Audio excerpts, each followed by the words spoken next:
morning, everybody. We have just been, me, David, came out, and Kaspa have just been walking around the garden with our new friend, the Robin, who came round with us most of the way. The dogs. And there was a fat bumblebee on the, what's it called? Ivy. Huge, it's huge. So welcome to practice. Kaspa will be leading this morning and joining us on Zoom. We have Chris, who's in a forest, and Philip, who's in an ordinary room. Yeah. It's great, thank you. Now, my meet boo.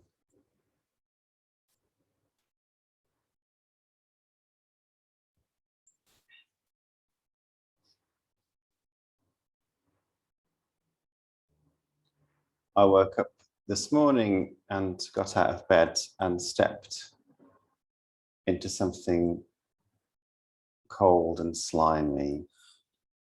I think the innards of some small creature that the cat had brought in last night. He's usually not one for hunting. Mostly what he catches, 90% of what he catches is leaves, and then very occasionally he brings something more gruesome in.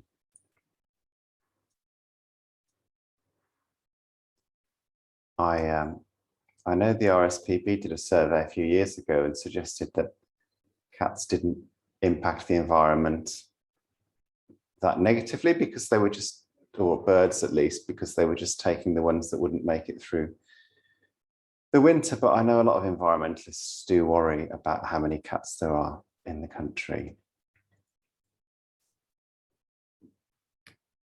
But the thing that it put me in mind of was the difference between my life with a warm bed and four walls and a roof and the life of the Buddha and many of the Buddha's early disciples, who mostly just lived outside, occasionally would accept invitations into people's homes or compounds, but spent much of the year living in the forests and jungles.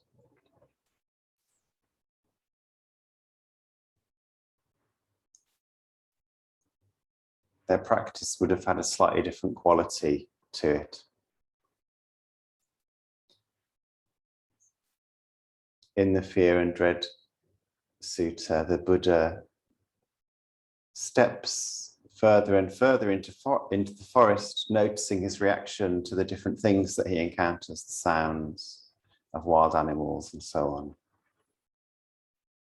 And even at that time, a sense of tree spirits living in the forest, not necessarily malevolent, but not necessarily kind either, just with their own kind of wildness, and how he allowed himself to settle before taking the next step further into the forest. And of course, the practice that he recommended to his disciples in those situations was the loving kindness practice. The Buddha had the conviction that if you send loving kindness into the world and wish loving kindness to all of these living beings that live in the forest, they're much less likely to harm you. And different Buddhists understand that differently. Some people perhaps still take it as that kind of very literal. It's not quite being used as a magical spell, as a dharani, but it has that sort of quality to it. If I do enough loving kindness practice with an open and pure heart, I'll be materially, I will be safe. The mosquitoes won't bite me, the tigers won't chase me.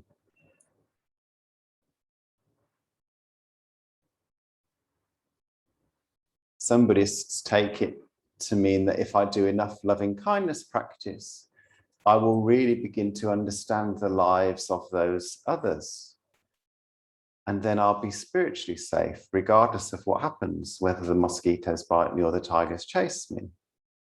I'll be able to retain some sort of steadiness and equanimity and compassion for them, because I've got this foundation of loving kindness and understanding.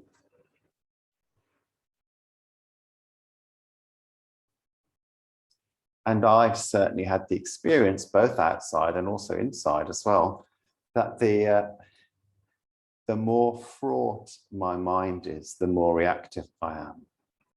The more likely I am to do something that creates chaos in the world around me. From a sort of mundane everyday life, if you think about losing your keys and panicking, the more panicked you are, the less likely you are to find your keys. And the more likely I am certainly to bump into things and knock other things over when I'm searching for my lost keys. Having that kind of high energy in a forest or a jungle, of course, you're much more likely to injure yourself or disturb a hornet's nest.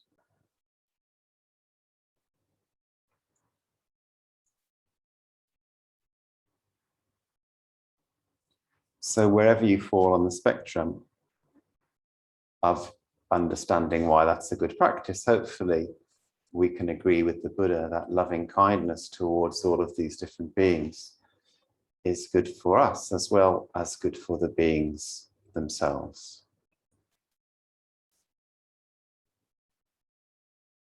And we can practice that in our modern lives, when we're living our inside lives. Taking care of mundane objects and other people and projects in the same way that we would wood spirits and hornets and tigers.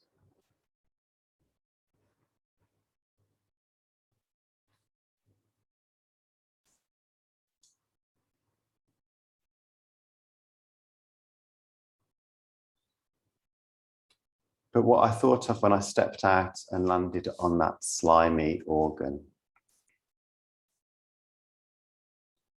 was how much of our lives we spend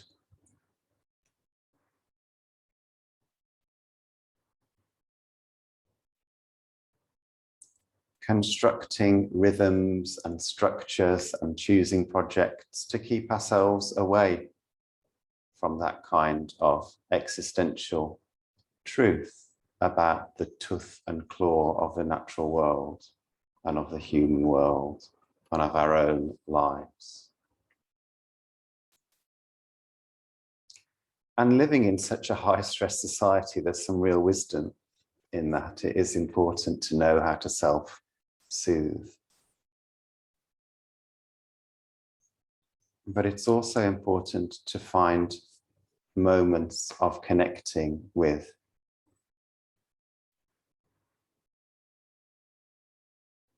the wild nature of the earth. And right now that means connecting with the fragile and harmed wild nature of the earth. That's the times that we live in.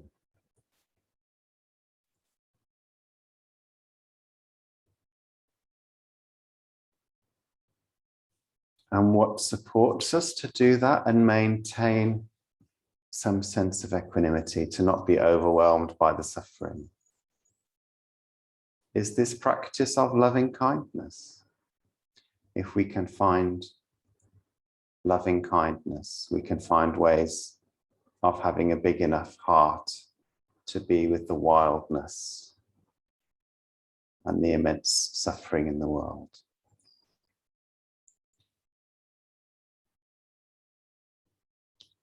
And of course, as Pure Land Buddhists, we understand that whilst sometimes we are the one offering loving kindness, sometimes we're the one receiving loving kindness, or always we're the one receiving loving kindness from the Buddha. So this is our practice, to open ourselves to this sense of loving kindness that is all around us. Allow that to move through us holding other beings with that same attitude. Both in the wild and in our more civilized day-to-day lives. A moment to be.